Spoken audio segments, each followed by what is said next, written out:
बिस्मिल्लाहिर्रहमानिर्रहीम। अस्सलाम वालेकुम नाज़रीन, मेरा नाम अना यूसुफ है और आप देख रहे हैं प्रोग्राम सिटी एट 10। दौरे हाजिर का एक बहुत बड़ा और अहम मसला जिसकी तरफ आज हम निशानदेही करने वाले हैं, जिसका जिम्मेदार कहीं ना कहीं माँ बाप को ठहराया जा रहा है, आपकी सोसाइटी को ठहराया जा रहा है, आपके सोशल मीडिया को ठहराया जा रहा है एंड येस, माँ बाप की तरबियत को ठहराया जा रहा है। हम भी माँ हैं अल्हम्दुलिल्लाह, हमारी माँओं ने भी हमारी तरबियत की है, सब्र करना सिखाती है, हर माँ सिखाती है, अपनी बच्ची की तरबियत अच्छी करती है, लेकिन सोसाइटी आपको जीने अगर नहीं दे रही, आपका सब्र क्या होगा।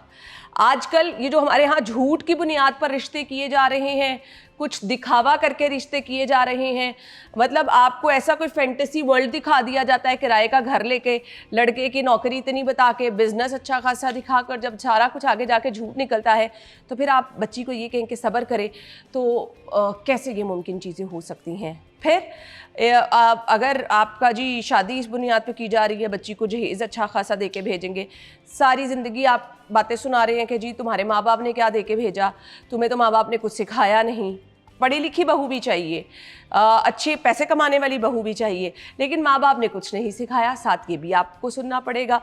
और ये चीज़ें अब सोसाइटी में इतनी बढ़ती चली जा रही हैं कि इसका नतीजा क्या है। अब हमारे पास जो रिसेंटली अदाद-ओ-शुमार आ रही हैं उसके मुताबिक पंजाब के ही अगर सिर्फ हम बात कर लें तो तलाक़ के केसेस में, खुला के केसेस में होशरुबा इजाफा हो रहा है। क्या इसमें रीज़न ये है कि आप अपनी बच्चियों को पढ़ा रहे हैं, उनको उनके हुकूक का पता चल गया तो खुला की डिमांड बढ़ती चली जा रही है, तलाक़ के केसेस में इजाफा होता चला जा रहा है। एक तबका ये भी कहता है कि जो बच्ची पढ़ लिख जाती है ना, वो आगे से बोलती है, उसको अपने राइट्स का पता चल जाता है। और एक चीज़ ये भी है कि कुछ लोग ज़हनी बीमार होते हैं। अब उनकी ज़हनी बीमारी का क्या किया जाए। अगर आपका बच्चा ज़हनी बीमार है, अगर आपकी बच्ची ज़हनी बीमार है, वो रिस्पॉन्सिबिलिटी नहीं समझ रही है या वो अपने आप को चेंज नहीं कर रही है, ज़ाहिर बात है जब एक नए घर में आप चले गए हैं तो उसकी ज़िम्मेदारियाँ अलग हैं। वो लड़के को भी समझनी है, वो लड़की को भी समझनी है। अगर नहीं समझ पा रहे तो इन दी एंड रिज़ल्ट क्या होगा, डाइवोर्स पे बात चली जाएगी। इतनी करोड़ों रुपए लगाकर आप शादियां कर रहे हैं, 2 महीने वो शादी नहीं चल पा रही, पसंद की शादियां हो रही हैं, वो शादी नहीं चल पा रही। अब जब पसंद की शादी में बात आती है तब तो फिर शादी चलनी चाहिए, क्योंकि लड़का और लड़की एक दूसरे को जानते भी हैं, पसंद भी करते हैं, तो फिर शादी क्यों नहीं चल पा रही, सवाल ये है। इसके बाद आप अच्छी खासी शादी को टाइम गुजर गया, 2 बच्चे हो गए, 3 बच्चों को, पता चल रहा है जी हस्बैंड साहब का तो अफेयर चल रहा था या खातून का तो अफेयर चल रहा था। वो जो आजकल नई नई टर्म्स हम सुनते चले जा रहे हैं, शुगर मम्मी की, शुगर डैडी की, बड़ी आम होती चली जा रही हैं। खौफनाक हद तक इसमें इजाफा होता चला जा रहा है, आपकी सोसाइटी को तबाह कर रही हैं। सोशल मीडिया का इसमें क्या रोल है वो भी हम डिस्कस करेंगे। शादी अगर आप अपने बच्चे की कर रही हैं या बच्ची की कर रही हैं, मैच मेकर रिश्ता करा रही है, आप खुद दे के कर रहे हैं, वो बुनियादी पहलू जो आपको रिश्ता करते हुए देखना है वो क्या होना चाहिए, इस पर हम बात करेंगे। इसमें नफ्सियाती मसाइल जो हैं वो दोनों तरफ से देखने बहुत ज़्यादा ज़रूरी हैं, फैमिलीज़ का रोल बहुत ज़्यादा ज़रूरी है। माहिर नफ्सियात ताहिरा रुबाब ने हमें ज्वाइन किया है। अस्सलाम वालेकुम ताहिरा। वालेकुम अस्सलाम। कैसी हैं आप? बिल्कुल ठीक, thank you so much. Thank you so much, आपके टाइम का भी बहुत बहुत शुक्रिया। शादियाँ कामयाब नहीं हो रही, नाकाम शादियाँ, और एक के बाद एक खौफनाक हद तक इजाफा हो रहा है।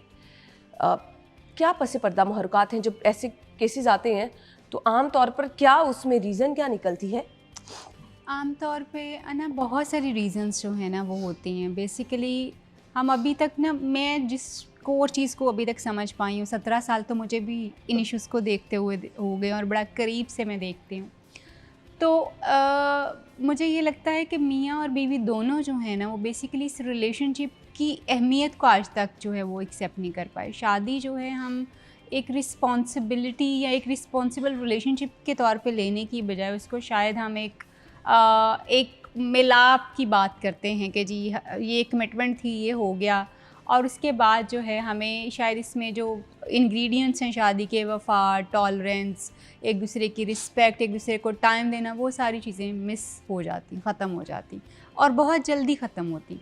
और जब हम शादी से पहले किसी इंसान के साथ किसी और तरह का बर्ताव कर रहे होते हैं, जैसे आपने बताया कि लव मैरिज भी हो रही है, तो भी फेलियर है, क्योंकि हम एक्चुअली शादी को आगे देखते ही नहीं हैं। हम शादी को सिर्फ शादी तक देखते हैं, शादी के इवेंट तक देखते हैं कि शादी का एक इवेंट हो गया and that is it. Honestly I challenge people, couple से मैं भी सवाल कर रही हूँ ये कि आप एक दफ़ा ज़रा पीछे मुड़ के देखें अपनी ज़िंदगी में, क्या आपने शादी से आगे अपनी शादी प्लान की थी? कभी भी नहीं आपने कोई किया करता। होगा, कोई भी नहीं करता क्योंकि आपको लगता है कि सिर्फ शादी होगी और काम ख़त्म हो गया, जबकि एक्चुअली रिस्पॉन्सिबिलिटी जो है वो तो तब शुरू हो रही है, तब की चीज़ें बहुत ज़्यादा इंपॉर्टेंट जो हैं वो होती हैं। और आप में से किसी ने भी इसके ऊपर बात नहीं की, रोल रिस्पॉन्सिबिलिटीज़ की बात नहीं की, आपने एक दूसरे के साथ किस तरह से चलना है, अपने ग्राउंड रूल्स जो अपने रिलेशनशिप के होते हैं वो सेट नहीं किए। ये हम पहले भी नहीं करते थे, पहले की शादियाँ तो पसंद की शादियाँ भी इतनी ज़्यादा नहीं होती थी, लेकिन उस वक़्त शादी को निभाने की कमिटमेंट्स और थी, डायनामिक्स और थे। अब डायनामिक्स बहुत चेंज हो चुके हैं। अब डायनामिक्स इस तरह से चेंज हो चुके हुए हैं कि हम में से कोई भी जो है, यूजुअली लड़कियां जो हैं वो जॉइंट फैमिली सिस्टम में नहीं रहना चाहती। पहली बात जो है ये है। दूसरी बात ये है कि अब लड़कियों की डिमांड जो है वो ये है कि जी हमें सिर्फ शोहर नहीं चाहिए, हमें कंपेनियनशिप चाहिए। मगर ये जो कंपेनियनशिप की टर्म है ये अभी तक हमने आदमियों को नहीं सिखाई। जरा ये क्या है? ये हमने आदमियों को अभी तक नहीं सिखाई। देन हम जो है हम ये समझते हैं कि हम एक दूसरे के साथ रह के जो एक दूसरे का एहसास कर रहे हैं, एक दूसरे के साथ अपनी रिस्पॉन्सिबिलिटीज़ उसकी शेयर कर रहे हैं, ये हम एहसान कर रहे हैं एक दूसरे के ऊपर। जब आप इस तरह के रवैयों के साथ शादी में आगे जाने की कोशिश करते हैं तो फिर ऑफ कोर्स शादी तो आगे नहीं जाती, फिर तो इख्तलाफात बहुत जल्दी बढ़ना शुरू हो जाते हैं और चीज़ें ख़त्म होना शुरू हो जाती हैं। ऐसे कि मतलब आपका बेशक जितना मर्ज़ी भी बुरा रिलेशनशिप हो, अगर आप दोनों उसके ऊपर वर्क करना चाहते हैं, अपनी कंपैटिबिलिटी इंक्रीज़ करना चाहते हैं तो वो पॉसिबिलिटी होती है। मगर आप दोनों चाहेंगे तो होगा ना। जब आप दोनों अपनी अपनी ईगोज़ में इतने सेट होते हैं और जब आप दोनों एक दूसरे से इतने ज़्यादा आवाज़ार हो चुके हों तो वो रिलेशनशिप तो कभी भी नहीं। एक दूसरे पे इल्ज़ाम तराशियाँ हमारी ज़्यादा होती हैं। वी आर नॉट देयर कि हम अपनी अपनी रिस्पॉन्सिबिलिटीज़ या अपनी अपनी गलतियों को एक्सेप्ट कर लें कि यस शायद मैं भी कहीं कंट्रीब्यूट कर रही हूँ मामलात को ख़राब करने में। सो ये चीज़ें जो हैं एक्चुअली रीज़न बन रही हैं आजकल की डाइवोर्सेस की। देन एक और बड़ी इंपॉर्टेंट चीज़ जो है ना वो हमें ये लगता है कि जी शादी जो है ये शायद पूरे, हमारा तो कल्चर यही था कि शादी जो है पूरे ख़ानदान की शादी होती है, उसमें सिर्फ लड़के और लड़की की शादी नहीं होती। मगर ये डायनामिक्स हमारे पुराने डायनामिक्स हैं। आजकल के दौर में कपल जो है बहुत ज़रूरी ये है कि वो एक दूसरे के साथ रहें। अगर वो एक दूसरे के साथ अलग घर में नहीं रह सकते तो उनके लिए एक अलग स्पेस जो है वो ज़रूर होनी चाहिए उसी घर में, बेशक अपर पोर्शन लोअर पोर्शन जैसे भी आप डिवाइड करें उस तरह की चीज़ें। क्योंकि एक दूसरे को समझना जो है ना वो बहुत ज़रूरी है। एक दूसरे के ऊपर सिर्फ चेक्स रखना, एक दूसरे को मॉनिटर कर देना, तुमने क्या कर दिया, मैंने क्या कर दिया, तुमने ये नहीं किया, वो नहीं किया, ये काफ़ी नहीं। जब आपने अपॉर्चुनिटी ही नहीं दी एक दूसरे को समझने की, एक दूसरे के साथ टाइम गुजारने की, तो फिर आप एक दूसरे के साथ सिर्फ जो नेगेटिविटी रह जाती है उसके ऊपर ज़्यादा फोकस्ड होते हैं। हम देखते हैं कि जैसे शादी हो जाती है ना, मियाँ बीवी एक दूसरे को बड़ा कैजुअल और फॉर ग्रांटेड लेना शुरू कर देते हैं, छोड़ देते हैं। औरतें अपने मियाँ बीवी अपने हस्बैंड के लिए उस तरह से टाइम मैनेज करना, सजना संवरना और इसी तरह से या उसको रिस्पेक्ट करना, प्यार से बोलना, उसके लिए टाइम मैनेज करना भूल जाती हैं। हस्बैंड इसी तरह से जब पहले तो टाइम निकाल के 5 मिनट भी ऑफिस में मिलते थे तो कॉल होती थी, अब पूरा दिन गुजर जाता है, रात के वक्त भी आपको टाइम नहीं मिलता और आप पूछो तो आगे से कहा जाता है कि जी मैं बिज़ी हूँ। मुझे एक केस याद आ रहा है कि एक डॉक्टर साहिबा आई मेरे पास, डॉक्टर साहिबा की बात हो रही, तो वेरी प्रिटी माशाल्लाह, very successful in her career. तो उनकी शादी जो है ना वो किसी सॉफ्टवेयर डेवलपर से जो है वो उनकी शादी होगी। तो उन्होंने, अब शादी पसंद की शादी थी, ये नहीं कि पसंद की शादी नहीं थी, दोनों एक दूसरे को बड़े अच्छे तरीके से समझते थे, सारी चीज़ें जो है पहले से ही क्लियर थी। मगर कुछ ऐसे रेड फ्लैग्स ज़रूर थे उसमें जिसको लड़की ओवरलुक कर रही थी। वाई? क्योंकि हमारी सोसाइटी में जब हम किसी रिलेशनशिप में भी चले जाते हैं ना तो हम ये नहीं सोचते कि हम ये जो रेड फ्लैग्स नज़र आ रहे हैं हम इनको आइडेंटिफाई करके इस रिलेशनशिप से बाहर आ जाएं। हम कहते हैं नहीं, अब ये हो गया है तो इसको होना ही होना है, चाहे जो मर्जी हो जाए। चाहे मैं अब बार बार कैसे एक बंदे को ढूंढूं, मैं बार बार इसमें से कैसे, जो कि एक मुश्किल काम जो है। मगर वो रेड फ्लैग्स उनको उस रिलेशनशिप में पहले से ही नज़र आ रहे थे और दे गॉट मैरिड। शादी होगी। शादी होने के ऑनेस्टली एग्जैक्ट 1.5 महीने बाद या 2 महीने बाद she came to me and she said कि आपने जो मुझे शादी से पहले चीज़ें बताई थी, आई एम फेसिंग दैट। मैंने कहा अच्छा वो क्या है? कहती वो जी ये है कि मैं अब शादी हो के अपने घर, मैं भी उतनी ही बिज़ी हूँ, मेरा क्लिनिक है, हॉस्पिटल है, सारा कुछ है, लेकिन मेरे हस्बैंड मुझसे ज़्यादा बिज़ी हैं। और मेरे हस्बैंड मुझसे ज़्यादा इसलिए बिज़ी हैं कि वो एक तो सॉफ्टवेयर इंजीनियर है, उनका रात के वक्त काम होता है मैं उनको ये बात भी कहूँ कि आप एटलीस्ट जो है मेरे कमरे में मुझे एटलीस्ट आपकी प्रेजेंस तो होनी चाहिए ना, क्योंकि सॉफ्टवेयर अक्सर जो है सॉफ्टवेयर इंजीनियर जो होते हैं वो घर से ज़्यादा काम कर रहे होते हैं। तो मैंने उन्हें कहा कि आप एटलीस्ट मेरे कमरे में मेरे पास रहें, एटलीस्ट मुझे ये एहसास तो हो कि मैं शादीशुदा हूँ या किसी और बंदे की प्रेजेंस है। बंदा साहब क्या, मैं अपने करियर के बड़े अहम मोड़ पे हूँ, मैं अपने करियर के बड़े अहम मोड़ पे हूँ, मैं अभी इतना टाइम तो मैं नहीं दे सकता, मुझे थोड़ा, विच इज़ फाइन, ये अंडरस्टैंडेबल है कि आप करियर के अहम मोड़ पे होते हैं, आपको टाइम चाहिए होता है एक दूसरे का। बट द पॉइंट इज़ कि आपने एक नया रिलेशनशिप भी शुरू किया है, उस रिलेशनशिप की बुनियाद अभी आपने मजबूत नहीं की, उससे आप सेक्रीफाइसेस पहले उम्मीद करना शुरू हो गए।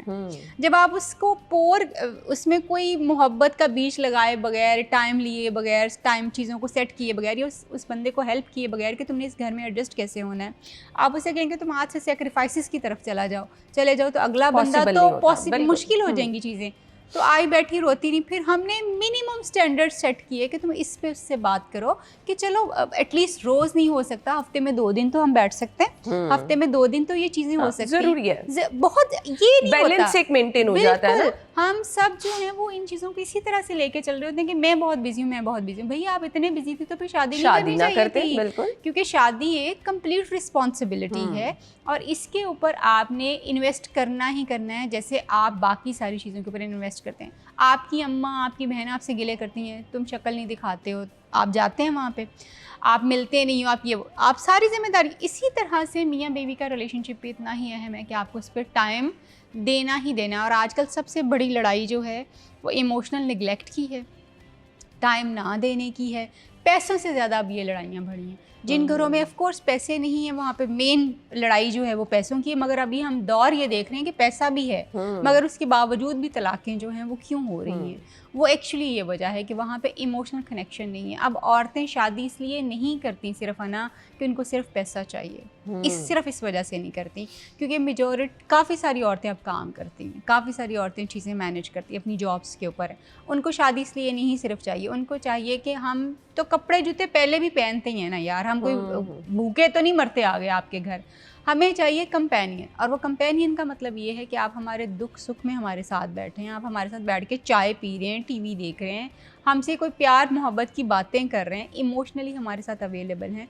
हमारी वो नीड्स जो कभी पहले पूरी नहीं हुई, जो कि इमोशनल हैं, फिज़िकल हैं, रिलेशनल हैं, वो पूरी होनी चाहिए, वो नहीं पूरी होती। तो बीवियाँ अक्सर इस बात के ऊपर कुड़ती हैं क्योंकि आप उनको अटेंड ही नहीं करते। आप उसको एक समझते हैं कि ये एक डेकोरेशन पीस आ गया, बस ये आ गया, ये अब इसका काम सारे घर को मैनेज करना है। वो सारे घर को मैनेज ज़रूर कर लेगी, मगर अगर आप उसको देखेंगे ही नहीं, आप उसको अप्रिशिएट नहीं करेंगे, तो वो कभी भी जो है वो औरत ना तो खुश रहती है, ना सेटिस्फाइड होती है उस रिलेशनशिप से, और वो आहिस्ता आहिस्ता, जैसे आपने सुना होगा, पोस्ट मैरिज डिप्रेशन बहुत कॉमन होता है, औरतों में भी और मर्दों में भी।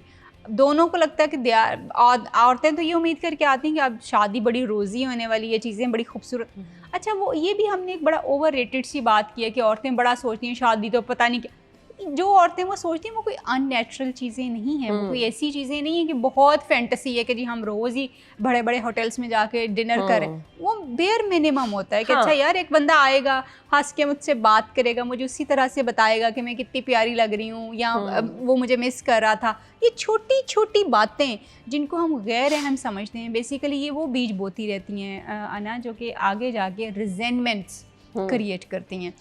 अब मैं इसको लिंक कैसे करूँगी कि रिजेंटमेंट्स क्रिएट कैसे होती हैं। अच्छा, अब रिजेंटमेंट्स क्रिएट होना शुरू हो गई, आपने मुझे, आपकी फैमिली ने मुझे कुछ कहा, मुझे उस वक्त आपकी ज़रूरत थी, you did not support me there, आप अपनी फैमिली की वजह से चुप कर गए। मेरे दिल में वो दुख हमेशा रहेगा कि मेरे शोहर ने मुझे सपोर्ट नहीं किया, जो कि पाकिस्तानी मर्द नहीं करते। पाकिस्तानी मर्दों की एक मेजॉरिटी जो है, अब मैं अच्छी लग रही हूँ उनको ये बात कहते हुए, बुरी लग रही हूँ, पाकिस्तानियों की एक मेजॉरिटी जो है वो अपनी औरतों को अपनी फैमिली में सपोर्ट नहीं करते, जिसकी वजह से, और जहाँ जहाँ उनको, बहुत सारी औरतें इवन अपनी प्रेगनेंसी का टाइम, डिलीवरी का टाइम अकेले गुजारती हैं, तो वो आपसे नाला क्यों नहीं होंगी, वो आपसे दुखी क्यों नहीं होंगी कि वो रिश्ता जो हमने बनाया इसलिए था कि हमारा एक बॉन्ड हो, हम दुख सुख के साथी हों, हम हंसें रोएं इकट्ठे बैठ के, वो है ही नहीं है। और जब मेरा ख़ानदान आपका मेरी बेइज्जती करने के ऊपर आता है, या मुझे सुनाता है, या मेरे ऊपर ओवर वर्क जब मुझे कर दिया जाता है, तो आप मुझे वहाँ पे नहीं सपोर्ट करते। एंड दिस इज़ ऑनेस्टली, आदमी अपनी सारी जिम्मेदारियाँ अपने माँ बाप की, अपने बहन भाइयों की, हर चीज़ की जिम्मेदारी अपनी बीवी के कंधों पर डाल के खुद बाहर के काम और जॉब में मसरूफ़ हो जाते हैं, जो कि औरतों के अंदर रिजेंटमेंट्स क्रिएट करता रहता है। जब वो रिजेंटमेंट्स क्रिएट होती रहती हैं, औरतें पीछे होती रहती हैं और अल्टीमेटली एक इतना कोल्ड रिलेशनशिप बनता है कि 33 ईयर्स ऑफ मैरिज के बाद भी लोग काउंसलिंग के लिए आके बैठे हुए होते हैं कि जी अब हमारा एक दूसरे की शक्ल देखने को दिल नहीं करता, जो कि ज़्यादा आपके लिए खौफनाक है। वो टाइम ये होता है कि आपको बहुत क्लोज होना चाहिए, आपका रिलेशनशिप को इतना टाइम हो जाता है। और नहीं है, हमारे पाकिस्तानी कपल्स जो हैं अनफॉर्चुनेटली जिनकी शादियां बहुत शायद चंद एक लोग जो हैं, मैं 10% भी ज़्यादा नंबर दे रही हूँ, 20% कर लें कि रिलेशनशिप्स जब वो 35-40 साल की शादी में जाते हैं तो वो एक दूसरे को प्यार ज़्यादा करते हैं, एक दूसरे की कंपनी को ज़्यादा। अदरवाइज़ मियाँ बीवी अलग अलग कमरों में, शक्ल भी नहीं देखनी, मैंने बात भी नहीं करनी, ये ज़्यादा कल्चर है हमारा। ब्रेक की तरफ जा रहे हैं जी, ब्रेक के बाद हम वापस आते हैं, गुफ्तगू का सिलसिला आगे बढ़ाएंगे, हमारे साथ रहिए।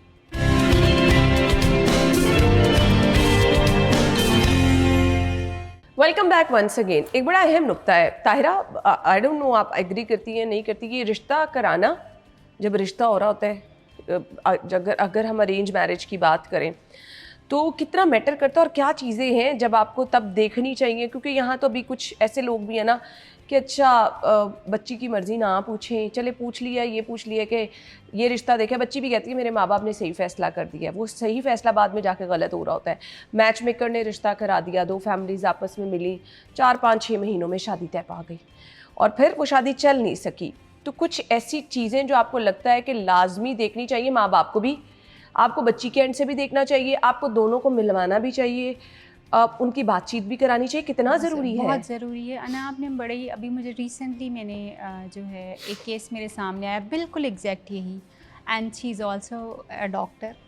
तो उनकी शादी किसी से हुई, वो भी अच्छी फैमिली से ताल्लुक़ रखते थे, और वो शादी जो है वो शायद हार्डली 3 से 4 महीने नहीं चल पाई। वाई? क्योंकि जब वो शादी होके गई, शादी आनन फानन हो गई, हम टाइम नहीं लेते शादी को, महीने 2 महीनों के अंदर फैमिली की वजह से शादी हुई, अरेंज्ड मैरिज कम्प्लीटली। और फिर जो है हम लड़के से बहुत ज़्यादा मुलाकातें नहीं करते, वक्तन जाके उनसे मिलते नहीं, ना ही हम लड़की से मुलाकातें करते हैं। तो और लड़के और लड़की की आपस में अरेंज मैरिजेज़ में अभी भी बातचीत नहीं होती। ऐसे हंड्रेड्स ऑफ केसेस हैं जो मैं रिपोर्ट कर सकती हूँ कि जी हमने शादी से पहले इसलिए नहीं बात की कि ऑफ कोर्स हमारा एक रिलीजियस और वो सारी चीज़ें हैं, मगर क्योंकि हम एक डिफरेंट टाइम के अंदर हैं जिसमें आप अपनी बाउंड्री सेट करके उस बंदे से बातचीत कर सकते हैं जिससे आपकी शादी होने वाली है। आप अपना वो पर्दा एक जो आपने रखना है वो बिल्कुल रखें, उसको मेंटेन करें, मगर एटलीस्ट उसको समझें, उसके से बातचीत जो है वो ज़रूर करें, ये ज़रूरत है आज के दौर की। अच्छा, वो शादी हो गई है ना, और उसमें उस बंदे ने जो है उसको कहा कि अब वो बंदी ना देख ही रही है उनके moods, very religious family, very religious, और बेसिक जो है वो रिश्ता इज़्दवाज नहीं इस्तवार हो रहा, और उसके ऊपर उस बच्ची को टॉन्ट किए जा रहे हैं कि तुम ये क्या डिमांड करती फिर रही हो, ये गंदी बातें हैं।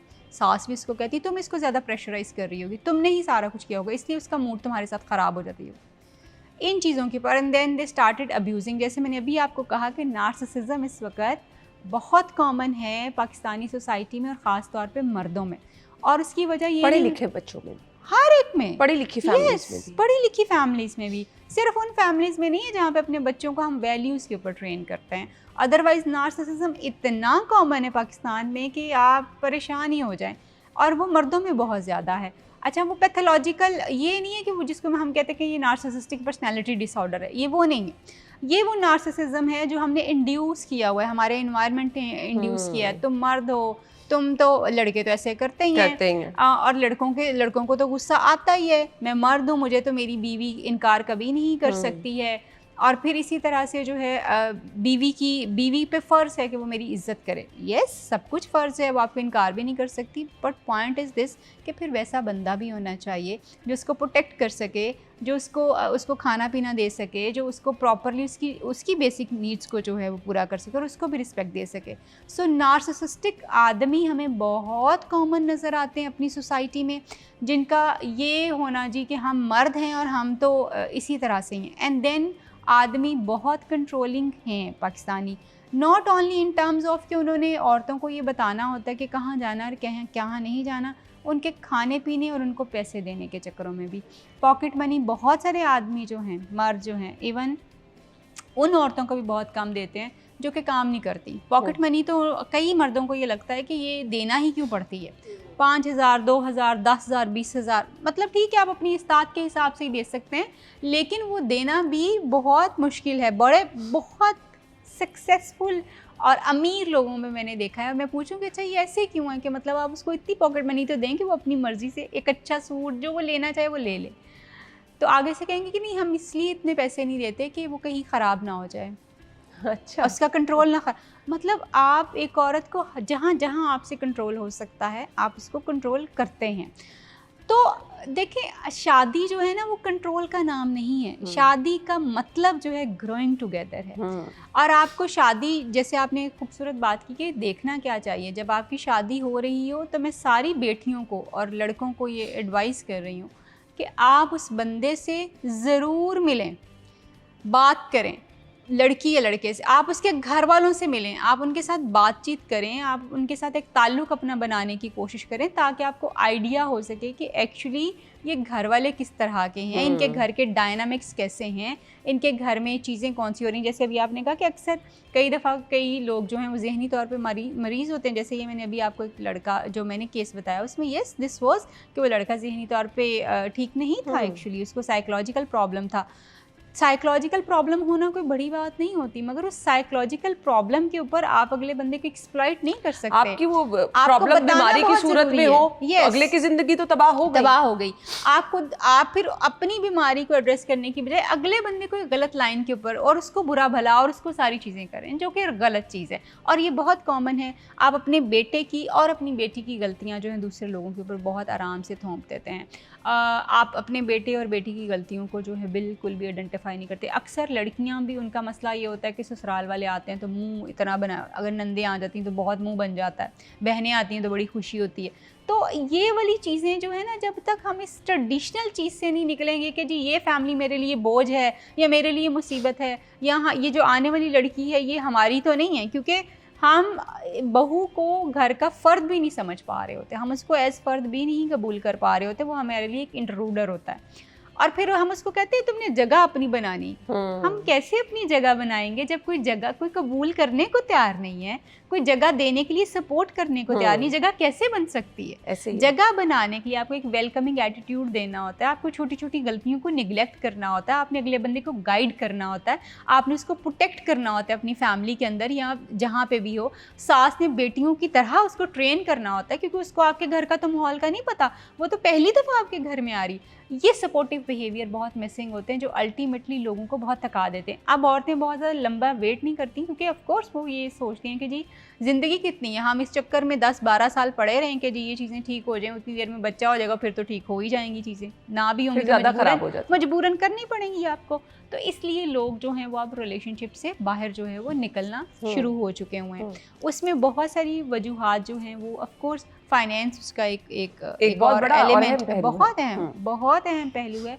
उसकी रीज़न जो है वो ये है कि चाहे जो है इवन जो वर्किंग लेडीज़ हैं वो भी एक्सपेक्ट करती हैं कि उनके हस्बैंड्स जो उनको ख्याल करें। हम ये चाहते हैं कि हमें स्पेशल फील करवाया जाए, हमारे ऊपर स्पेंडिंग की जाए, मगर वो पाकिस्तान में कल्चर थोड़ा सा कम है। वर्किंग लेडीज़ के ऊपर भी पैसे लगाने वाली चीज़ें, हालांकि आई कैन टेल यू कि इतनी वर्किंग लेडीज़ आती हैं जो आके बताती हैं कि हम घर का पूरा खर्चा अपना खुद मैनेज करती हैं, हम अपने घर में हर तरह का शेयर, जो बुरी बात नहीं है, बुरी बात नहीं कह रही, शेयर करना चाहिए, मगर कोई एक दिन बर्थडे एनिवर्सरी, कोई एक दिन स्पेशल अपनी बीवी को या अपने शोहर को फील करवाने में आपको कभी बुराई नहीं होनी चाहिए। जब तक आप ये समझ नहीं पाएंगे कि मेरे पार्टनर की क्या नीड्स हैं, आप इस रिलेशनशिप को नहीं चला सकते। और जब तक आप सिर्फ राइट्स की बात करेंगे कि मेरे ये राइट्स हैं, मेरे ये राइट्स हैं, चीज़ें नहीं चल सकती। आपको ये देखना है कि बेसिकली आपके पार्टनर की आपकी तरफ एक्सपेक्टेशंस और उसकी नीड्स क्या हैं, बेसिकली नीड्स क्या हैं, फिर आप उनको पूरा करेंगे तो ये रिलेशनशिप खुद ब खुद जो है बेहतर होने की तरफ जो है वो चला जाएगा। अगर आप ये नहीं करेंगे तो ऑफ कोर्स ये कभी भी, इससे भी ज़्यादा हम गंभीर, और ये एक तरफा नहीं, ये दोनों तरफ से बैलेंस रख के चल रहा है तभी मुमकिन। अदरवाइज तो देखें, पता है कि अब तो लोग कहते हैं कि हमने शादियाँ करनी ही नहीं, जैसे आपने कहा कि पता नहीं क्या क्या कुछ चल रहा है क्योंकि शादी एक जिम्मेदारी है। और फिर हमने अभी तक अपनी आने वाली जो जनरेशन्स है ना, हम जैसे हम बात किया करते थे कि जी पिछली शादियां बड़ी कामयाब हैं, मतलब मैंने अभी पिछली शादियों की एग्जांपल दी है आपको, 33, 34, 35 साल हमारी शादियों को नहीं अभी हुए, पिछली शादियों को ही हुए हैं। तो वो कितनी को अच्छी एग्जांपल्स हैं। और उन्हीं लोगों ने जो है वो अपने माँ बाप को इस तरह से देखा है, इतना लड़ते झगड़ते, सेपरेट रूम्स में सोते हुए, बहुत कुछ करते हुए। एक मैं कहती हूँ बहुत ही अच्छा कपल, जो एक बहुत पढ़ी लिखी प्यारी खातून, बड़ी ग्रूम्ड, जब वो उसने आके शी जस्ट सेड कि जी मैं सारी ज़िंदगी जो है, लव मैरिज थी, तकरीबन शादी को 35 साल हो गए, उस वक्त की लव मैरिज भी कितनी डिफ़िकल्ट और कितनी चैलेंजिंग होगी। 35 सालों में she tried to manage everything, और एंड पे जी हस्बैंड की तरफ से ताने जो हैं वो आपको मिलते हैं कि जी तुमने सारी ज़िंदगी किया ही क्या है। तो एक औरत जो अपने सारी ज़िंदगी सिर्फ अपने आप को भूल के, अपने, चलो आज की औरतें तो नहीं, पुरानी औरतें तो ऐसी नहीं थी, वो तो फैमिली सारी बड़ी इंपॉर्टेंट होती थी, मगर एक उस औरत को भी अगर ये सुनना पड़ता है कि उसने किया क्या है, तो फिर कौन सी ऐसी औरत है जो कुछ करती है। बिल्कुल ऐसी है। तो ये हमें हमारे मर्दों को, मैं समझती ये हूँ कि इस वक्त सबसे ज़्यादा ट्रेनिंग की ज़रूरत है। मर्दों को ये अंडरस्टैंड करना है कि उनका रोल जो है एज सन तो उनको पता है, एज ब्रदर भी उनको पता है, मगर एज हस्बैंड उनको अपना रोल नहीं पता। एज फादर भी उनको अपना रोल पता है, एज फादर भी उनको अपना रोल, लेकिन एज हस्बैंड उनको अपना रोल नहीं पता। तो जो हस्बैंड और वाइफ का रिलेशनशिप है, this is the most important relationship. ये अच्छा होगा तो आपके घर के बाकी सारे मामलात खुद ब खुद, चाहे आप फादर हैं चाहे आप बेटे हैं, वो बहुत सारी चीज़ें खुद ब खुद स्मूथली अच्छी चलना शुरू हो जाती। ब्रेक ले लें जी, ब्रेक के बाद आते हैं, हमारे साथ रहिए।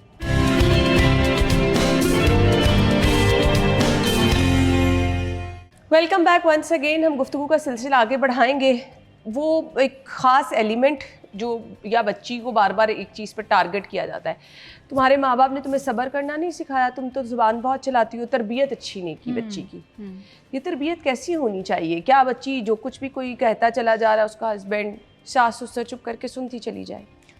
नहीं सुनना चाहिए, बिकॉज देखें बदतमीज़ी किसी सूरत एक्सेप्टेबल नहीं है, क्योंकि वो हमारे अपने माँ बाप भी एक्सेप्ट नहीं करते। सबसे ज़्यादा टॉलरेंस देखें आपके अपने रिलेशनशिप्स में होती है ना, हमारे माँ बाप हमें टॉलरेट करते हैं, हमारे बहन भाई हमें टॉलरेट करते हैं, मगर जहाँ पे हम बदतमीज़ियाँ करते हैं, जहाँ पे हम लाइन क्रॉस करते हैं, वो भी नहीं एक्सेप्ट करते। तो वो बदतमीज़ी जो है वो किसी सूरत नहीं होनी चाहिए। हाँ, जहाँ पे आपको लग रहा हो कि आपसे ज़्यादा जो है वो चीज़ें हो रही हैं, हम करते पता क्या गलती क्या है, हम हर बात की शिकायत करते हैं अपने हस्बैंड से। हम नहीं करनी चाहिए, मगर हमारा हस्बैंड जो है वो सुनता ज़रूर है, वो आपके लिए कुछ कर नहीं सकेगा। अगर घर में सास आपके साथ सही तरीके से नहीं चल रही, नंद का किरदार अच्छा नहीं है, वो आपको बार बार तंग कर रही है, घर के डिफरेंट लोग, तो आप क्या अपने हस्बैंड से ये शिकायत ना करें? बिल्कुल करें, आप उनको बताएं कि ये इश्यूज़ जो हैं वो हो रहे हैं, और इन इश्यूज़ के ऊपर जो है वो बात होनी चाहिए। शुरू में तो यही तरीक़ाकार आपका होना चाहिए कि आप अपने हस्बैंड को बताएं, but not in terms of शिकायतें कि जी हर वक्त एक लंबी शिकायतों की पटड़ी जो है वो आपने लगा दी है। इस बारे में मुझे एक केस और याद आ रहा है कि एक कपल जो था, उनकी शादी होगी, तो उनकी मदर जो थी, she was very toxic, narcissistic थी और बहुत टॉक्सिक थी। तो वो अपनी बहू को बहुत टफ टाइम देती थी। अब बेटे को ना अपनी माँ के बिहेवियर का थोड़ा आइडिया था, मगर उसको था कि इसके साथ क्यों करेंगी। आहिस्ता आहिस्ता उसने वो देख लिया, और अच्छी बात ये हुई कि उसको अंदाज़ा हो गया कि येस मेरी अम्मी का बिहेवियर इतना टॉक्सिक है। तो उसने उस चीज़ को समझते हुए अपनी माँ से नहीं लड़ाई की, ना ही अपनी बीवी के साथ बदतमीज़ी की। उसने एक सिस्टम ही ऐसा बना लिया जिसमें वो अपनी क्योंकि जब आप किसी टॉक्सिक इंसान के साथ रहते हैं, आप साइकोलॉजिकली बहुत डिस्टर्ब हो जाते हैं, आपको समझ ही नहीं आती आप ऐसा क्या करेंगे ये बंदा खुश हो जाए किसी तरह से, या इससे मुझे कुछ बात ना सुननी पड़े। तो वो इसी तरह का था। उसने उसका घर जो है वो पोर्शंस में डिवाइड करके उनको अलग कर दिया, और अपनी बीवी को ये कहा कि मैं तुम्हें फोर्स नहीं कर रहा कि तुमने मेरी माँ की खिदमत करनी ही करनी है। हाँ, वो बीमार हो तो उनको खाना वाना पूछ लो, कुछ ऐसी हो काम शाम वाली मैनेज करके पूछ लो। इंटरेक्शन की बहुत ज़्यादा ज़रूरत जो है वो नहीं है। तो उनका रिलेशनशिप स्मूथ हो गया। बेसिक जो था उसने अंडरस्टैंड कर लिया। अब कई दफ़ा ऐसा होता है कि कुछ घरों के अंदर इस तरह के रूल्स होते हैं कि आप एक शिकायत लगाते भी रहते हैं, बताते भी रहते हैं कि यार आपकी माँ मेरे लिए बड़ी पेन, और बहुत सारी सासें आज के दौर में भी सास जो है, ये मैं समझती हूँ कि सिर्फ मियाँ बीवी की ट्रेनिंग की ज़रूरत नहीं है, सास की भी आज के दौर के हिसाब से ट्रेनिंग होना बहुत ज़्यादा ज़रूरी है। बहुत ज़्यादा ज़रूरी है कि सास जो है उसकी ट्रेनिंग हो, क्योंकि सास जो है वो ये बिल्कुल जो है वो टॉलरेट ही नहीं कर पाती कि कोई और लड़की जो इसके घर आ गई है। मतलब आप अपनी बेटी की ऐसी ऐसी बातें निगलेक्ट करती हैं, समझ जाती है ना कि ये तो मेरा बेटा छीन के मेरे से ले गई। बिल्कुल मेरा बेटा भी छीन ले, ऑनेस्टली। और उसमें ख़ास तौर पे मैं एक और वीडियो अपॉलॉजी, सारी माएँ अगर सुन रही हैं और देख रही हैं हमें, कि जो सिंगल मदर्स हैं ना, वो बहुत डिफ़िकल्ट है मैनेज करना, बहुत डिफ़िकल्ट है वो मैनेज करनी। मतलब वो अपने बेटों को साइकोलॉजिकली, वीडियो अपॉलॉजी, फिर से अपना शोहर ही तस्लीम करके बैठी होती हैं, साइकोलॉजिकली ख़ास तौर पे कह रही हूँ। और वो उनको शेयर करना भी पसंद नहीं करती, फिर इतनी टफ़ टाइम अपनी बहू को देती हैं। ऐसी बहुत सारी औरतें जो इस वक्त मुझे सुन रही, वो आइडेंटिफाई कर सकती हैं कि जो सिंगल मदर्स हैं उनके ज़्यादा प्रॉब्लम्स जो है ना वो होते हैं अपनी बहुओं के साथ, क्योंकि ऑफ कोर्स उन्होंने अकेले रह के अपने बेटे को पाला होता है। भाई बेटा पाला है, आपका ही बेटा है, अगर आप अच्छे तरीके से चीज़ों को लेके चलेंगी तो वो बेटा हमेशा ही आपका रहेगा। अगर आप उसको नहीं अच्छे तरीके से लेके चलेंगी तो आज एक तलाक करवाएंगी, कल दूसरी करवाएंगी, कितनी तलाक़ें आप करवा लेंगी। और बहुत सारी जो सिंगल मदर्स या मदर्स जो हैं वो बेटों की तलाक की वजह जो है वो बनती हैं भाई, ससुराल वजह बनता है, इसमें कोई ऐसी बात नहीं। जब आपने एक आदमी के कानों में हर वक्त उसकी औरत के बारे में, अभी वो नई उस घर में आई है, आपने हर वक्त एक नेगेटिव बात उसके कानों में डालते रहना है, तो वो आदमी कितना कोई पॉजिटिव रह सकेगा अपनी बीवी के बारे में, कितना कोई कुछ कर सकता है हर वक्त। और फिर आप ये देखो कि शादी के बाद आदमी के रवैयों में मेजर चेंजेस जो आते हैं ना, वो ये नहीं आते कि वो अपनी बीवी के ज़्यादा करीब होता है, वो ज़्यादा चेंजेस ये आते हैं कि वो अपने माँ बाप के और भी करीब हो जाता है, जस्ट टू प्रूव देम कि मैं आपका डिसओबीडियंट बेटा नहीं हूँ, मैं आपका ओबीडियंट ही बेटा हूँ, उससे भी ज़्यादा। और उसके साथ वो अपनी बीवी के ऊपर भी शर्तें लगाता है कि तुमने जब तक मेरी माँ अकेली बैठी हुई है तुमने यहाँ बैठना। और ये अक्सर फिर कह रही हूँ, ये कपल जो मियाँ बीवी हयात हैं, अल्लाह ताला उनको ज़िंदगी तंदुरुस्ती दे, कोई ऐसी हम बात नहीं करें, उनका भी ये मसला है कि बहू आके बैठी रहे हमारे पास। और कभी आप थोड़ी देर के लिए सोचें तो आपके अपने बच्चे आपके पास आते हैं, उठ के चले जाते हैं, बैठते हैं, बातचीत करते हैं, आपसे थोड़ा एसोसिएट करते हैं, कोई रिलेशनशिप बिल्ड करते हैं, बातचीत होती, चले जाते हैं। आप उनको कभी नहीं मजबूर करते कि तुमने यहाँ बैठे रहना। मगर बहू के ऊपर ये कंडीशन क्यों है कि उसने बैठे ही रहना है, उसने एंटरटेन करते ही रहना है, जबकि उसके ऊपर ये कंडीशन बिल्कुल नहीं होनी चाहिए। हाँ, उसको बहुत अच्छे तरीके से आके आपसे मिलना चाहिए, आपके साथ कंपनी आपकी एंजॉय करनी चाहिए, बैठ के आप लोगों को चाय जो भी एक ताल्लुक़ को अच्छा बनाने वाली चीज़ें होती हैं वो। मगर ये कंडीशन क्यों है कि जी तुमने बैठना ही बैठना है, तुमने वहाँ रहना ही रहना है। ऐसी इवन मुझे याद है कि एक खातून आई, ये एक एग्ज़ाम्पल दे रही है, खातून लड़की थी यंग 28-29 की। शी वॉज के जी मेरे हस्बैंड की तरफ से मुझे हुक्म था कि मेरा 3rd ट्राइमेस्टर चल रहा था प्रेगनेंसी का, हुक्म नहीं था कि मैं अपने कमरे में जाके लेट के अपनी कमर सीधी कर लूँ। अम्मा जी इजाज़त देंगी कि आपने 2-3 बजे जाना है अपने कमरे में तो आप जा सकती हैं। और मैंने ये अपना पूरा प्रेगनेंसी ऐसे ही गुजारा। तो ये अनड्यू चीज़ें जो हैं वो हैं, ये कोई अच्छी बहू होना या अच्छी सास होना या अच्छा मियाँ होना नहीं है। आपकी अम्मी जो है वो आपकी ज़िम्मेदारी हैं। अगर आपकी बीवी आपकी ज़िम्मेदारियाँ आपसे शेयर कर रही हैं, उसने आपका हाथ बटाना शुरू किया है, तो आपको उसका थैंकफुल होना चाहिए, क्योंकि आप ये ज़िम्मेदारियाँ नहीं निभाते अपनी वाइफ की तरफ। वीडियो अपॉलॉजी, बड़े कम दामाद ऐसे होते हैं जो अपने सास ससुर की ज़िम्मेदारियाँ इस तरह से निभाते हैं, बहुत कम। मगर वाइफ्स अक्सर करती हैं और उनको करना भी चाहिए जितना वो कर सकती हैं, इसमें कोई ऐसी इशू वाली बात नहीं। बट उनके ऊपर जिम्मेदारियों के तौर पे चीज़ें लाद देना, ये जो है ये एक इंतहाई गलत बात है। देन एक बात तो आपको समझ आना चाहिए कि हर औरत जो होती है जब वो शादीशुदा हो जाती है वो अपने हस्बैंड की रिफ्लेक्शन होती है। उसका मियाँ उसको जैसा ट्रीट करेगा ना, उसके रवैये में, उसकी खूबसूरती में, उसके मिलने मिलाने में हर जगह वो चीज़ नज़र आएगी।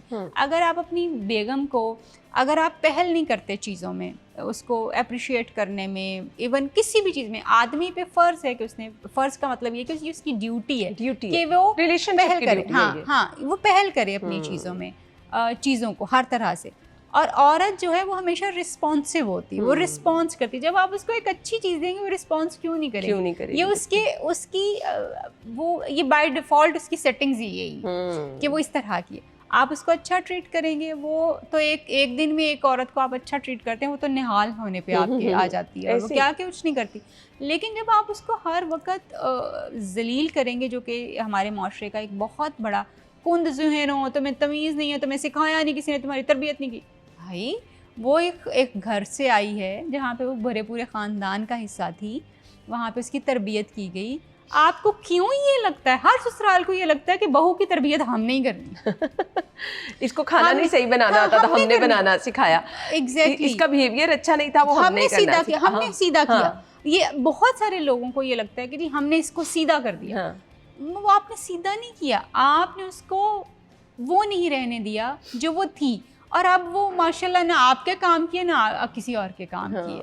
आपने इसको इतना तरोड़ मरोड़ के उसकी सेल्फ रिस्पेक्ट को इतना मजरू कर दिया कि I can not tell you seriously. मुझे तो, मैं अभी बात कर रही हूँ, मुझे डॉक्टर्स की मिसालें याद आ रही हैं, क्योंकि हम डॉक्टर्स को समझते हैं कि they are the most strong, माशाल्लाह पढ़े लिखे और करियर वाली खवातीन जो हैं। ये वो जिंदगी के मसाइल हैं कि आप आप डॉक्टर लॉयर कहीं पढ़े लिखे हैं, अनपढ़ है, सबके साथ ये मसाइल चल रहे होते हैं। ब्रेक के बाद हम वापस आते हैं जी, गुफ्तगू का सिलसिला आगे बढ़ाएंगे, हमारे साथ रहिए।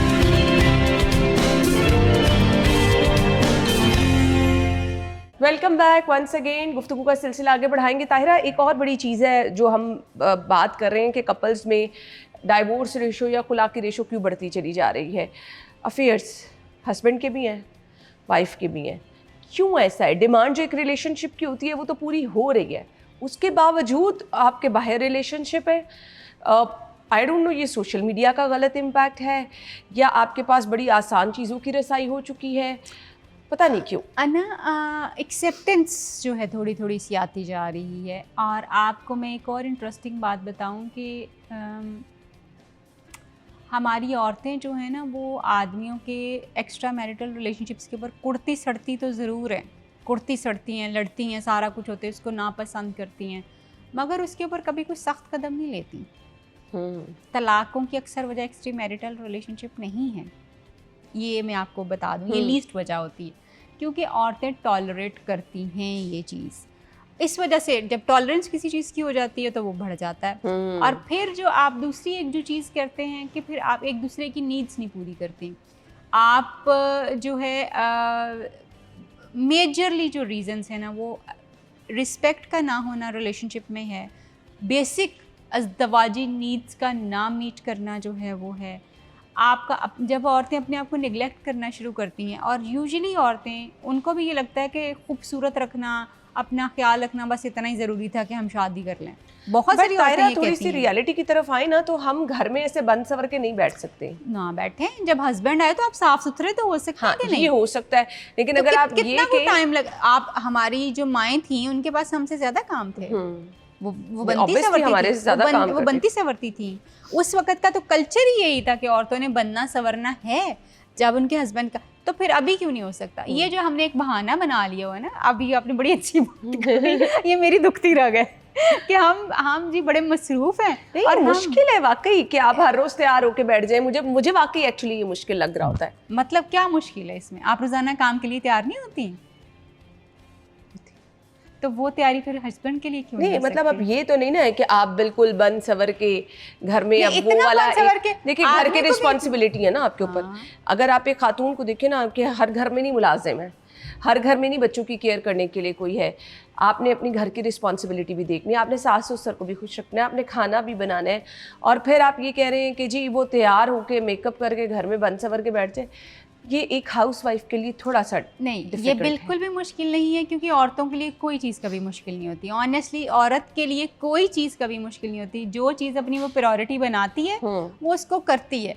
एक्चुअली ये रिलेशनशिप प्रायोरिटी नहीं रहता, ये रिलेशनशिप सेकेंडरी हो जाता है। हम हमेशा बनते संवरते हैं, हमने जहाँ जाना हो हम कहाँ नहीं बन संवर के जाते यार, हम क्यों नहीं कहाँ चीज़ें करते जो चीज़ें हम करना चाहते हैं। सिर्फ रिलेशनशिप जो है वो सेकेंडरी हो जाता है, बच्चे आगे आ जाते हैं, घर ज़्यादा आगे आ जाता है, प्रायोरिटीज़ चेंज हो जाती हैं आपकी, और मियाँ के लिए भी बाहर की प्रायोरिटीज़ चेंज हो जाती हैं। फिर जब घर में आप आएंगे, जब आप एक दूसरे की प्रायोरिटी रही नहीं, तो आप क्यों नहीं बनेंगे कि संवरेंगे? एक्स्ट्रा मैरिटल रिलेशनशिप्स में वही औरत जो घर में बैठी हुई सुबह से शाम तक काम कर रही है, उस बंदे से बात करने के लिए तो आधा घंटा बड़ी आराम से निकलता है। तब अच्छी बातें भी होती हैं, ज़ुबान से फूल भी झड़ते हैं, मेकअप भी होता है, तस्वीरें भी शेयर होती हैं। शोहर के लिए क्यों नहीं होगा? सही बात है। इसी तरह से बंदा जो है जब अपना एक्स्ट्रा मैरिटल रिलेशनशिप चलाता है, बीवी को तो कहेगा मैं बदबू से भरा हुआ घर आया हूँ, बस मुझे ऐसे ही अटेंड कर लो। मगर जब कोई एक्स्ट्रा अफेयर होगा उसका, तो तब तो बड़ी बियर्ड भी जो ट्रिम श्रिम हो रही होगी, परफ्यूम्स भी लग रहे होंगे, अपनी क्लीनिनेंस का भी बड़ा ख्याल होगा। वो कैसे हो जाता है? उन्हीं मसरूफियत में होता है। बात है प्रायोरिटी की। आपने अपने शोहर को या अपनी बीवी को अपनी प्रायोरिटी नहीं बनाया, इसलिए आप उनके लिए नहीं कर सकती। आप मैरिड हैं, आई एम श्योर कि अगर आप अपने शोहर को जब भी खुश करना चाहती हैं या उनसे मिल रोज़ाना बैठ कर उससे बात तो करती होंगी ना। बिल्कुल। मसरूफ ही हैं, 2 बच्चे आपके भी हैं, सारी रूटीन है। कौन सी ऐसी जिम्मेदारी जो आप नहीं निभाती होंगी? तो उसके बगैर आपका गुजारा नहीं। अगर आप ये कहो कि मैंने दुनिया का सारा काम कर लिया मगर शोहर के लिए टाइम नहीं, जो सबसे इम्पोर्टेंट चीज़ है, तो ये आपकी गलती है, ये आप गलत कर रहे हैं। जब आप अपने बंदे को या अपनी औरत को छोड़ देंगे कि जी तुम्हारे लिए मेरे पास टाइम नहीं है, बाकी सारी दुनिया जहाँ के लिए मेरे पास टाइम है, एक दिन भी नहीं टाइम, 2 दिन भी हफ्ते में टाइम नहीं, तो फिर आप एक्स्ट्रा मैरिटल रिलेशनशिप्स को माइंड ना करें प्लीज़। फिर आप जगह क्रिएट कर रहे हैं, फिर आप स्पेस दे रहे हैं कि ये हो जाए। फिर हम इल्ज़ाम लगाते हैं देखो मैं तुम्हारा ही घर देख रही थी, मैं तुम्हारे लिए कमाता था। नो, आप कमाते थे क्योंकि ये आपकी जिम्मेदारियों में से है। आप घर देखती हैं, आपकी जिम्मेदारियों में से। आपकी जिम्मेदारी मुझे अटेंड करना था, क्योंकि मेरा और आपका रिलेशनशिप एक दूसरे की जज्बाती, जिस्मानी और रूहानी ज़रूरियात को पूरा करने के अलावा और कुछ भी नहीं है। बिल्कुल ऐसे। वो आपने नहीं पूरा किया। बिल्कुल आपने स्पेस क्रिएट किया, चाहे आदमी या औरत है। अगर आदमी ने औरत की ज़रूरियात नहीं पूरी की तो उसने स्पेस क्रिएट किया। अगर औरत ने आदमी की ज़रूरियात पूरी नहीं की तो उसने स्पेस क्रिएट किया। तो एक्स्ट्रा मैरिटल रिलेशनशिप होगा। देन आप ये देखो कि एक्स्ट्रा मैरिटल रिलेशनशिप्स की बहुत स्पेस है, एक्सेप्टेंस है आदमियों की तरफ से। मतलब औरतें एक्सेप्ट कर लेती हैं क्योंकि आप खुद नहीं ना उनको बहुत कुछ दे पा रही होती, तो आप एक्सेप्ट कर लेती हैं। बहुत सारी औरतें तो अपने मुंह से भी कहती हैं कि यार दूसरी शादी नहीं करनी, तुमने एक्स्ट्रा मैरिटल रिलेशनशिप रख लो। आप ये देखें कि आप किस कल्चर को बढ़ा रहे हैं। आप दूसरा जायज़ रिलेशनशिप उस बंदे का नहीं कबूल करेंगी, उस औरत की तलाक भी करवा देंगी। ऐसे हंड्रेड्स ऑफ केसेस मैंने देखे हैं जहाँ पे औरतों ने अपने शोहरों को मजबूर किया कि वो दूसरी औरत को तलाक दे दें। तो फिर एक्स्ट्रा मैरिटल रिलेशनशिप्स क्यों नहीं ज़्यादा होंगे जब आप एक जायज़ रिलेशनशिप को कबूल करने का यही अंदिया नहीं दे रहे। यस, रिलेशनशिप्स अगर आपका ऐसा ज़रूरी नहीं है कि हर रिलेशनशिप ही वर्क करे। रिलेशनशिप नहीं भी वर्क करते, रिलेशनशिप ख़राब हो जाते हैं। आप उसमें कहीं कोई ऐसी म्यूचुअल स्पेस क्रिएट कर सकते हैं कि आप अगले बंदे को इजाज़त दे दें कि यार मेरे से ये चीज़ें तुम्हारी नहीं हो पा रही या मैं नहीं कैटर कर पा रही, आप दूसरी शादी कर लें। औरतें आदमियों को जलील भी करती हैं, उनके पैसे भी इस्तेमाल करती हैं, उनको हर तरह की चीज़ें करती हैं, उनसे आसाइशें सारी चाहिए होती, मगर जब उनको अटेंड करने की बारी आती है तब मेरे पास टाइम नहीं है। This is a wrong concept. ये जो टाइम नहीं है ना, तो भाई शादी नहीं करनी थी। बिल्कुल ऐसे ही। क्योंकि ये लवाजमात तो हर किसी आज की किसी भी औरत को अगर आप पूछ के देखेंगे या शादी करने से पहले किस आदमी और औरत को ये नहीं पता होता कि उसकी शादी के बाद जिम्मेदारियां क्या होंगी। क्या ये कोई नई चीज़ है कि बच्चे भी होने हैं, हमने मियाँ बीवी का ख्याल भी रखना है, हमने ससुराल को भी मैनेज करना है? ये चीज़ें किसको नहीं पता। अगर आप अपने आप को उस चीज़ के लिए प्रिपेयर, बुनियादी रिस्पॉन्सिबिलिटीज़ है, अगर आप तैयार ही नहीं है और वो रिस्पॉन्सिबिलिटीज़ आप पूरी नहीं कर सकते, देन आपको फिर शादियाँ नहीं करनी चाहिए। फिर आप सुकून से अपने अम्मा अब्बा के घर अच्छा बेटा और अच्छी बेटी जो बन के रहिए, क्योंकि आपके पास तो ये रिलेशनशिप पूरी एक जिम्मेदारी, एक ख़ानदान आप चलाने लगे हैं। उस खानदान की बुनियादें आप ये रखने लगे कि जहाँ पे मियाँ बीवी एक दूसरे से सीधे मुंह बात नहीं करते, जहाँ पे एक दूसरे की हर वक्त कोई इंसल्ट हो रही होती है, बीवी और बंदे को इस तरह से बुला रही होती है कि जैसे उसके घर का मुलाजिम होता है, और इसी तरह से बंदा जो अपनी बीवी को ऐसे इग्नोर कर रहा होता है जैसे इसके साथ तो कोई ताल्लुक ही नहीं है। तो फिर आप अगला आने वाला खानदान भी बर्बाद कर रहे हैं। बिल्कुल ऐसे ही है। तो आप अगर टाइम नहीं है आपके पास, आप अपनी बीवी को अटेंड नहीं कर सकते, आप अपने शोहर को अटेंड नहीं कर सकते, प्लीज़ डोंट गेट मैरिड। फिर आपको आराम से पुरसुकून ज़िंदगी, वो जो आपका मी टाइम है आप उसी में ही रहें। अदरवाइज़ फिर आपको अपना टाइम भी कॉम्प्रोमाइज़ करना होगा, फैमिली के लिए भी टाइम निकालना होगा, अपने शौहर के लिए प्रायोरिटी सेट। सबसे ज़्यादा अहमियत अपने हस्बैंड को देनी होगी, और हस्बैंड को भी सबसे ज़्यादा अहमियत अपनी बीवी को देनी होगी, अगर आप एक अच्छा रिलेशनशिप की बुनियाद रखना चाहते हैं। अदरवाइज़ जो अभी रिसेंटली वाक़यात हमने कहा कि रिपोर्ट हुए हैं, उनमें रीज़न अगर देखी जाए तो ओवरऑल यही तमाम रीज़न जो है वो सामने आ रही थी। Thank you so much Tahira, आपके टाइम का बहुत बहुत शुक्रिया। हमें इजाज़त दीजिए, अपना ख्याल रखिएगा। अल्लाह हाफ़िज़।